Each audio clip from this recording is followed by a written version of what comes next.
चरणामृत का महत्व। अक्सर जब हम मंदिर जाते हैं तो पंडित जी हमें भगवान का चरणामृत देते हैं।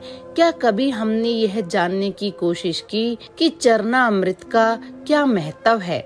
शास्त्रों में कहा गया है, जो चरणामृत पीता है उसका पुनः जन्म नहीं होता। जल तब तक जल ही रहता है जब तक भगवान के चरणों से नहीं लगता। जैसे ही भगवान के चरणों से लगा तो अमृत रूप हो गया और चरणामृत बन जाता है।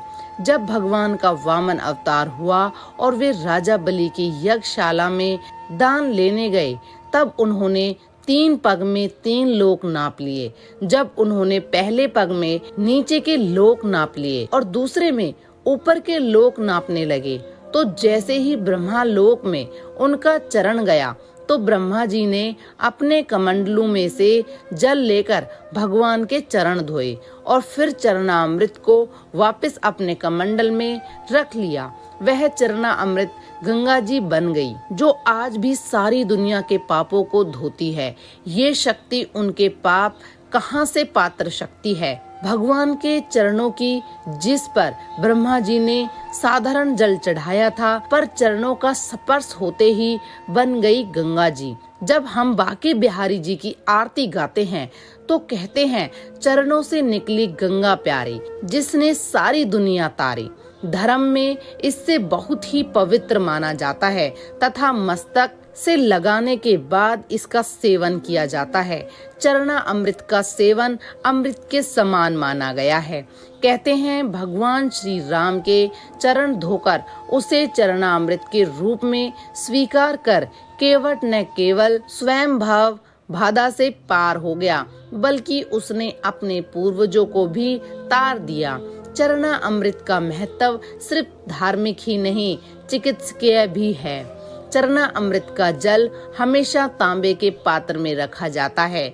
आयुर्वेदिक मत अनुसार तांबे के पात्र में अनेक रोगों को नष्ट करने की शक्ति होती है, जो उसमें रखे जल में आ जाती है। उस जल का सेवन करने से शरीर में रोगों से लड़ने की क्षमता पैदा हो जाती है तथा रोग नहीं होते।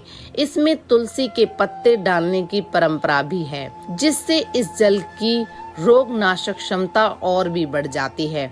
तुलसी के पत्ते पर जल इतने परिमाण में होना चाहिए कि सरसों का दाना उसमें डूब जाए। ऐसा माना जाता है कि तुलसी चरणामृत लेने से मेधा बुद्धि स्मरण शक्ति को बढ़ाता है। इसलिए यह मान्यता है कि भगवान का चरणामृत औषधि के समान है। यदि उसमें तुलसी पत्र भी मिला दिया जाए तो उसके बाद औषधीय गुणों में और भी वृद्धि हो जाती है। कहते हैं, सीधे हाथ में तुलसी चरणामृत ग्रहण करने से या अच्छे काम का जल्द परिणाम मिलता है। इसलिए चरणामृत हमेशा सीधे हाथ से लेना चाहिए। लेकिन चरणामृत लेने के बाद अधिकतर लोगों की आदत होती है कि वे अपना हाथ सिर पर फेरते हैं। चरणामृत लेने के बाद सिर पर हाथ रखना सही है या नहीं, यह बहुत कम लोग जानते हैं। दरअसल शास्त्रों के अनुसार चरणामृत लेकर सिर पर हाथ रखना अच्छा नहीं माना जाता है। कहते हैं, इससे विचारों में सकारात्मकता नहीं नकारात्मकता बढ़ती है। इसलिए चरणामृत लेकर कभी भी सिर पर हाथ नहीं फेरना चाहिए।